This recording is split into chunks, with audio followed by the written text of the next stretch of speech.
Some of the symptoms of chronic shock are a narrow range of emotional response with very few highs and lows. There is a feeling of going numb when faced with talking about a painful experience, or when somebody talks about anything that might have related to the original trauma. Any kind of cue, either internal or external, might set it off, but the more similar a cue is to the original event, the more likely it will trigger a reliving of the trauma. So if the air conditioning was on when a person was abused, then 10 years later, the simple act of hearing an air conditioner might unexpectedly throw them back into that particular place, almost as if the trauma were happening all over again. That's what is so scary for PTSD sufferers. People don't realize why they are suddenly overwhelmed by fear. It is similar to the phenomena of thunder and lightning.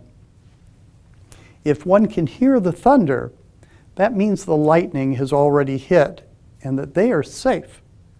But it doesn't feel that way at the moment. The trauma is in the distant past.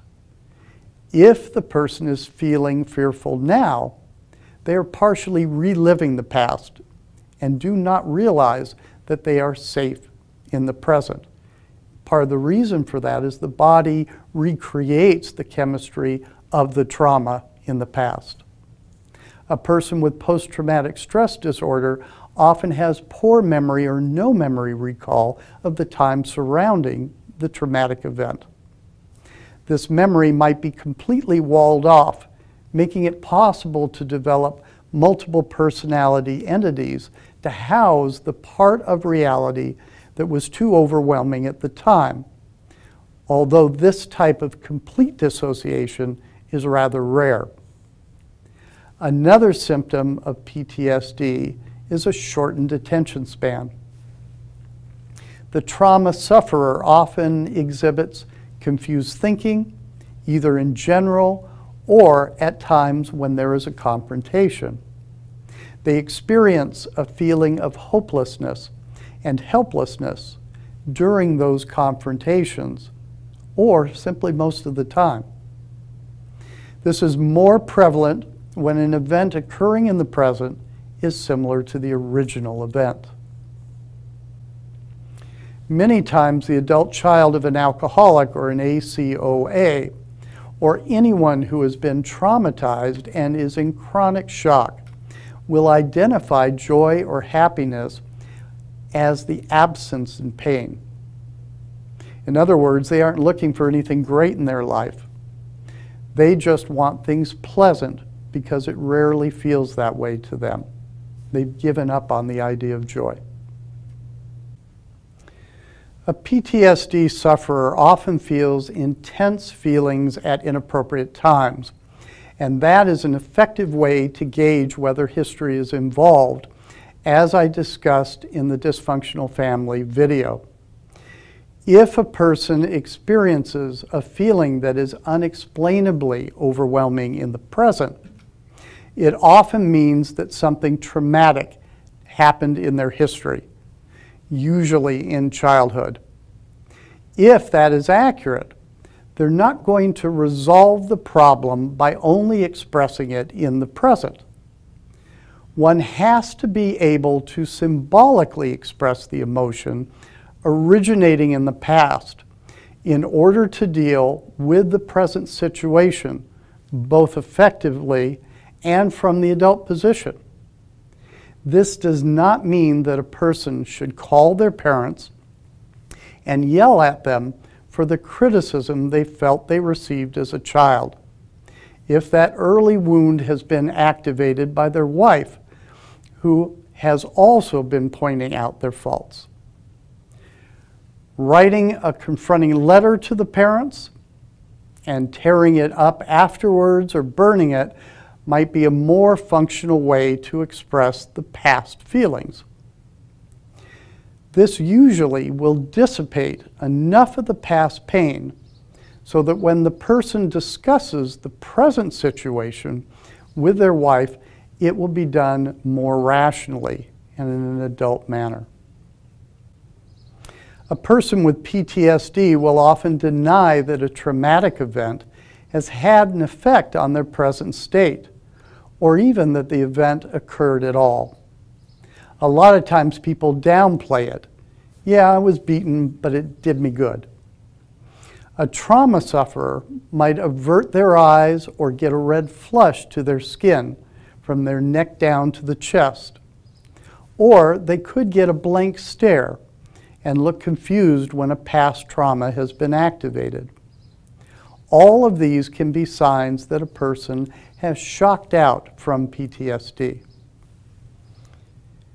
If someone has grown up in a traumatic or dysfunctional family, that person often accepts the blame and shame and is then delayed in their individuation due to developing what is called a repetition compulsion. People with PTSD are set up to develop a repetition compulsion because of blind spots resulting from their childhood. If there has been abuse, a child will automatically assume that it is their fault. Whenever a child feels abandonment from one or both of the parents, they tend to internalize the hurt. The result is a feeling of not being good enough to be loved. This feeling is the feeling of shame. Even if parents are relatively healthy and loving, a child can feel tremendous abandonment if their parents get divorced, if a parent is alcoholic, or if they simply work too much and do not spend the amount of quality time a child really needs. This often leads to a deep emotional belief that they are unlovable. Childhood abuse can have grave consequences for developing relationships, and in particular, intimate relationships. It is a cliche that before you can be in a healthy love relationship, you must love yourself. However, this cliche is very, very true. For someone to be loved, they have to love themselves. But to love themselves, they had to be truly loved and cherished by their parents first. Parents often feel love for their children, but it is rare to consistently show the action of love. This means treating a child in a healthy and non-judgmental way. Often, parents are too demanding in their expectations or have too many needs of their own that were unresolved to be able to show that type of love.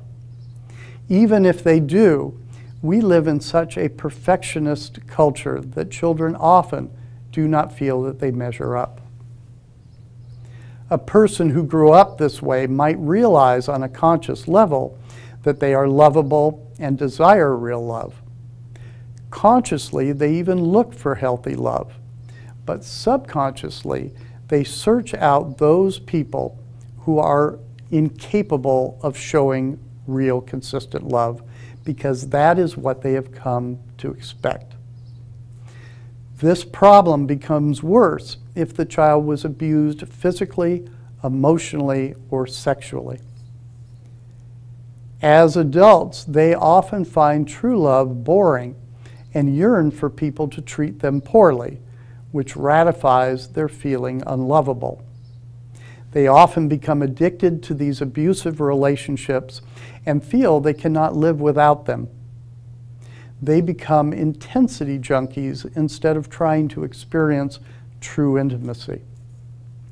Finding partners who cannot commit is another variation on this theme. As previously discussed, repressed energy and dissociation causes the symptoms of post-traumatic stress disorder. And when a person cannot return to normal functioning, they often develop a repetition compulsion in an attempt to resolve the problem. A repetition compulsion is the concept of mastery gone awry. The concept of mastery is a healthy tenacity, which helps us to develop and grow as individuals and as a species. It is also one of the major ways that human beings learn. The problem becomes solved because of this healthy persistence and an adjustment in technique that masters the task.